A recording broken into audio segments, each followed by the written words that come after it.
मुकेश और मैं एक ही कंपनी में काम किया करते थे। एक रोज हमें ट्रेनिंग पर भेज दिया गया। हमारी इससे पहले औपचारिक बातें ही हुआ करती थी, पर ट्रेनिंग पर हमें एक दूसरे को जानने का मौका मिला। हमें कमरे में एक साथ ही रुकना था। साथ रहकर हम आपस में काफी घुल मिल गए थे। अक्सर रात को मुझ पर से चादर हट जाती तो मुकेश मुझे चादर ओढ़ा दिया करता था। मैंने उससे पूछा, क्यों जागते रहते हो रात भर? मेरी तो आदत है करवट बदल बदल कर सोने की, चादर तो टिकती ही नहीं। मुकेश ने मेरी बात का कोई जवाब नहीं दिया। अगले दिन वो कुछ शांत नजर आने लगा। रात को सोते समय मुकेश ने जो मुझे बताया वो न केवल दिलचस्प था बल्कि कुछ ऐसा था जो मैंने ना तो कभी सुना ना ही कभी महसूस किया। ऐसा कम ही देखने को मिलता है। बात केवल विश्वास की रह जाती है। मुकेश ने कहना शुरू किया, आप शायद यकीन ना करें, 2003 का साल था। टीवी देखना, लाइब्रेरी जाना, दोस्तों से मिलना जुलना मेरी दिनचर्या बनी हुई थी। ऐसे में एक दिन मैं अपने दोस्त से मिलने उसके घर गया हुआ था। पता चला मेरे छोटे भाई दिनेश की तबीयत खराब है। मैं तुरंत घर को निकल पड़ा। वहां देखा परिवार के सभी लोग मौजूद हैं।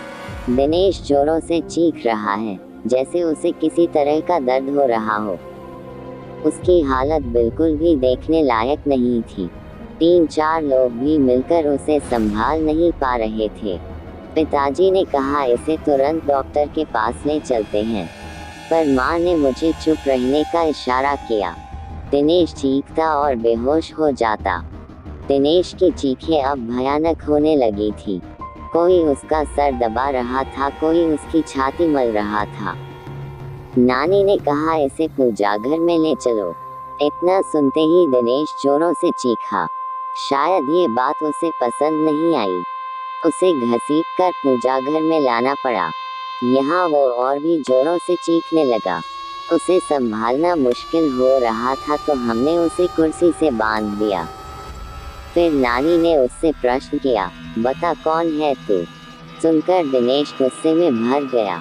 उसका सर और छाती अब भट्टी की तरह तपने लगे। उसे अब संभालना मुश्किल हो रहा था। नानी ने फिर कहा, बता कौन है तू? इस बार दिनेश ने गुस्से में अपने दांत पीस लिए। उन दांतों को किटकिटाने की आवाज मेरे कानों में दर्द करने लगी थी। उसके बदन की सारी हड्डियां कड़क रही थी। आखिर में उसने अपनी जबान बाहर निकाली जो काली पड़ चुकी थी। यकीन नहीं हो रहा था किसी इंसान की जबान खींचकर इतनी लंबी हो सकती है। नानी ने फिर अपनी बात को दोहराया, बता कौन है तू? कहाँ से आया है? इस बच्चे ने तेरा क्या बिगाड़ा है? जहाँ से भी तुम आए हो वहीं लौट जाओ। बदले में जो कुछ भी मांगोगे हम तुम्हें देंगे, लेकिन इस बच्चे को छोड़ दो। दिनेश ने अपना आपा खो दिया। वो उसी तरह कराहता, दांत पीसता, चीखता चिल्लाता और बेहोश हो जाता। होश में आने पर उसे संभालना मुश्किल हो जाता था। मुझसे ये सब देखा नहीं गया। मैं बाहर आ गया और रोने लगा। उस वक्त मैंने हनुमान जी को याद किया, मंदिर में दिया भी जलाया। रोते रोते भगवान से दिनेश के ठीक होने की प्रार्थना की और वापस दिनेश के पास आ गया। दिनेश के रोने चीखने से वहाँ अब जमघट लग चुका था। लोगों की भीड़ में भी दिनेश उसी तरह की हरकतें किए जा रहा था। उसके शांत होने पर मैंने उसे पानी पिलाया। पानी पीने के बाद वो और भी भयानक रूप में आ गया। उसका चेहरा एकदम काला हो गया, लाल सुर्ख हो गई। ये वो दिनेश नहीं था जिसे मैं पहचानता था। ऐसा लग रहा था जैसे उसकी फटकर बाहर आ जाएगी। पास जाने पर वो हर किसी को काटने को दौड़ता, अपना मुंह नोचने लगता और फिर वो शांत हो गया और रोने लगा। मैंने पूछा, तुम कौन हो? क्यों हमें परेशान कर रहे हो? दिनेश ने मेरी तरफ ऐसे देखा जैसे मेरी जान ले लेगा। दिनेश कुछ देर तक मुझे घूरता रहा। वो दिनेश नहीं था, उसकी जगह किसी और ने ले ली थी। सबको बारी बारी घूरने के बाद उसकी आंखें अपने कोट में गोल गोल घूमने लगी।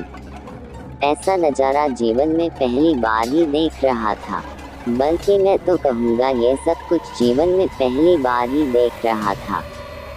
वो चीखना चिल्लाना, वो भयानक सी, वो दांत पीसना, किटकिटाना, दर्द में कराहना, हड्डियों का एक साथ कड़कना, सब कुछ एक मनहूसियत में बदल चुका था। फिर दिनेश ने एक लंबी सांस खींची और छोड़ी। उसकी सांस की दुर्गंध इतनी थी, सब अपना मुंह ढककर घर से बाहर निकल गए।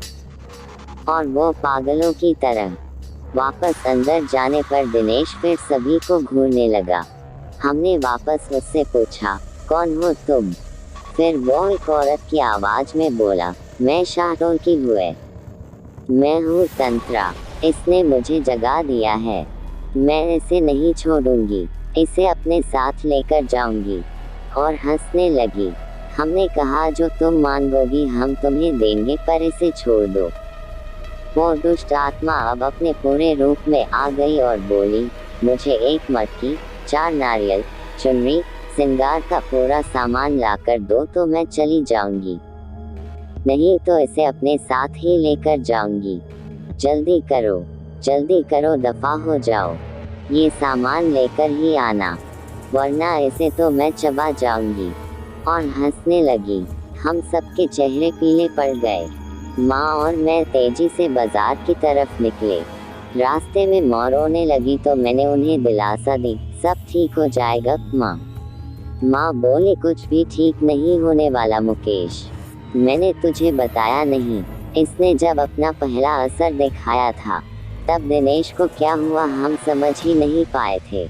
दिनेश के साथियों ने हमें बताया, उस दिन दिनेश के ऑफिस में मीटिंग थी। सब आपस में हंस बोल रहे थे, सब कुछ ठीक था कि अचानक दिनेश की तबीयत बिगड़ने लगी।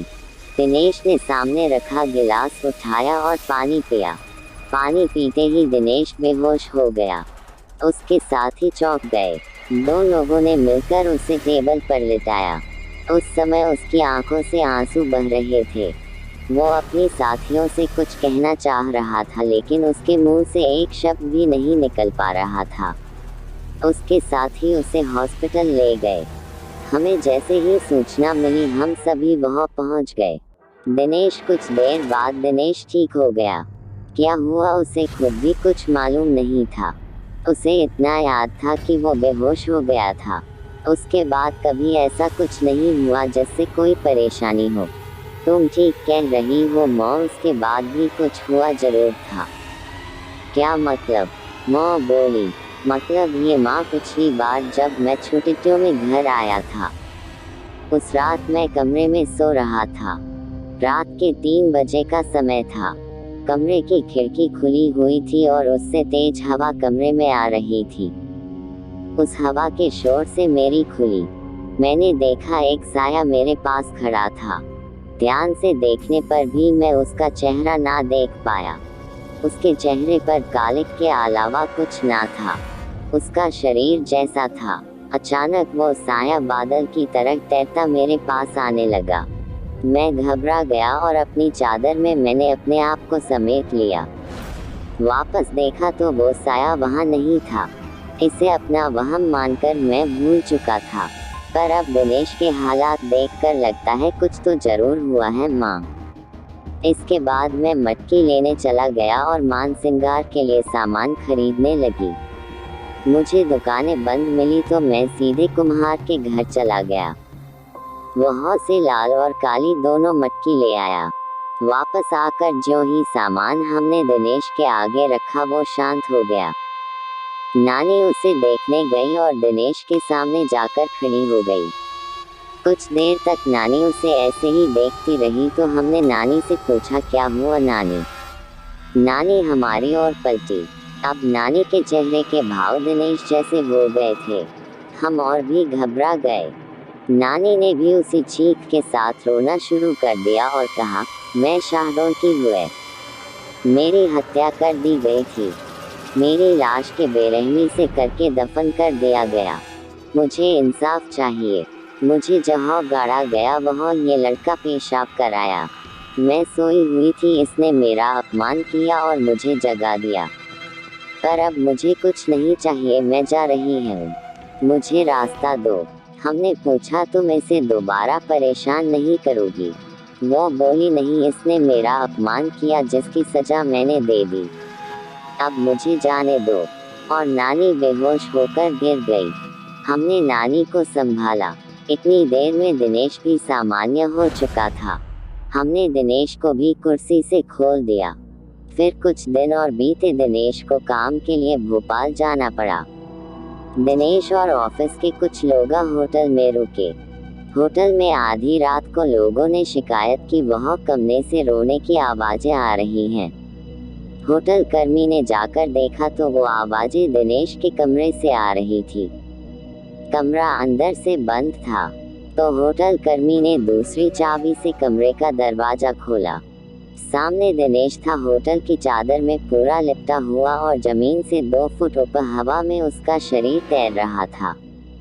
उसके मुंह से अजीब अजीब आवाजें आ रही थी। इस भयानक नजारे को देखकर उन लोगों के दिल दहल गए। कुछ लोग तो भाग खड़े हुए। बाकी लोगों ने दिनेश को पकड़ा तो वो चीख पड़ा और चिल्लाने लगा। लोगों ने पुलिस को फोन कर दिया। शांतिभंग के आरोप में पुलिस दिनेश को ले गई। उसके साथियों ने उसे छुड़ाया। उसके बाद दिनेश का लगातार यही हाल रहा। किसी ने मांडल के जंगलों में एक तांत्रिक होने की बात हमें बताई। शायद वो दिनेश को ठीक कर सके। हमने उसे बुलाया। उस तांत्रिक ने भी आत्मा से बातें की तो उसकी वही मान शुरू हो गई। मक्की, 4 नारियल, चुनरी और सिंगार का सामान। अभी तक याद है मुझे वो किस तरह अपनी मांगें दोहराती थी। इन सब के साथ उसने शराब भी मांगी। रात के समय शराब कहीं भी नहीं मिली। मैं भागा भागा अपने मोहल्ले की उन गलियों में गया जहाँ से मुझे गुजरना भी गवारा नहीं था। पर भाई की सलामती के लिए भी उन गलियों में गया जहाँ अक्सर लोग नशे में धुत पड़े रहते थे। शराब की दुर्गंध के कारण दिन में भी उस गली से कोई नहीं गुजरता था। वहाँ जाकर मैंने उन लोगों से शराब मांगी तो उन्होंने कहा, क्या आज तू भी पिएगा? आजा आजा, बैठ यहाँ, आज तू बेटा सारे गम भूल जाएगा। मैं गम भुलाने नहीं आया हूँ। मेरे भाई की तबीयत खराब है, उस पर ऊपरी साया है। तांत्रिक शराब से पूजा करेगा। ये सब जानने के बाद उन्होंने अपनी शराब की बोतल मुझे दे दी, जिसे लेकर मैं लौट आया। इसके बाद शराबियों से मेरी नफरत कम हो गई। तांत्रिक ने पूजा शुरू की। रात भर तांत्रिक पूजा करता रहा। दिनेश कभी चीखता, कभी चिल्लाता, कभी दर्द में कराहता, कभी गुस्से में तांत्रिक को गालियां देता, कभी मुझे घूरता, कभी तांत्रिक को घूरता। तांत्रिक का उस पर कोई ध्यान नहीं था। वो एक दाना गेहूं का लेता, कुछ मंत्र पता और उस दाने को दिनेश पर फेंक देता।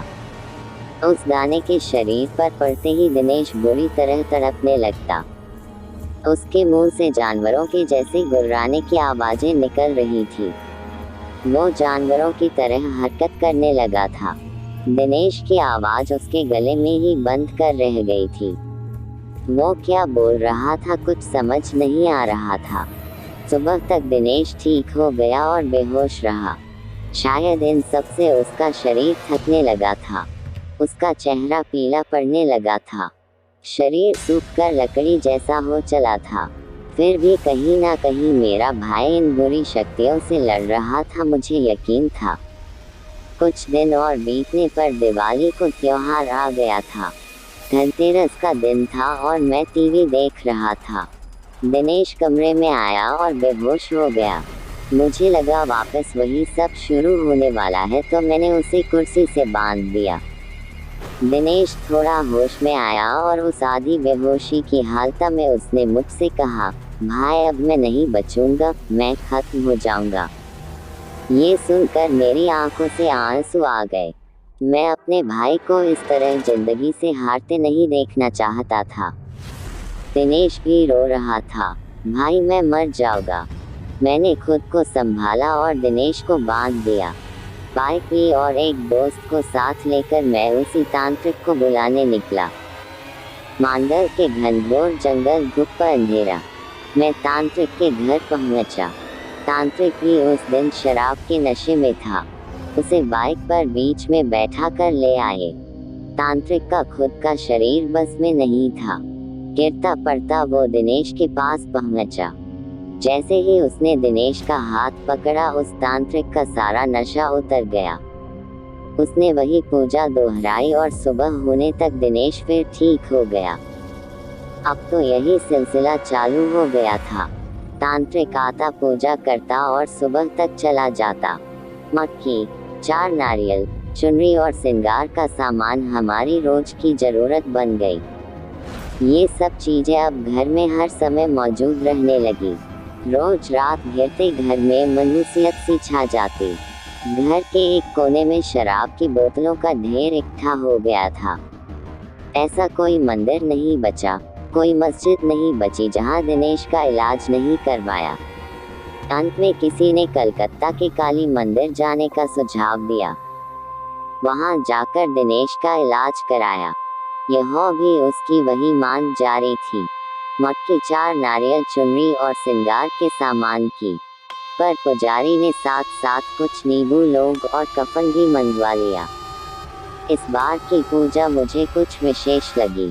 पुजारी हर बार कुछ मंत्र पढ़ता और उसे नींबू में फूंक देता और उसमें लोग चुभा देता। फिर उस नींबू को कफन में लपेटकर एक मटकी में डाल देता। दिनेश को इससे बहुत दर्द होता और वो बेहोश हो जाता। होश में आकर दिनेश की फिर वही हरकतें चालू हो जाती थी। पर पुजारी अपने काम में लगा रहा। जैसे ही उस आत्मा की बारी आई, वो कहने लगी, मुझे छोड़ दो, मुझे छोड़ दो, जाने दो मुझे। पुजारी, बोल तो इसे फिर परेशान करेगी। नहीं नहीं, मुझे माफ कर दो, मुझे जाने दो। पुजारी, क्यों परेशान कर रही है इस बच्चे को? पीछा छोड़ इस बच्चे का।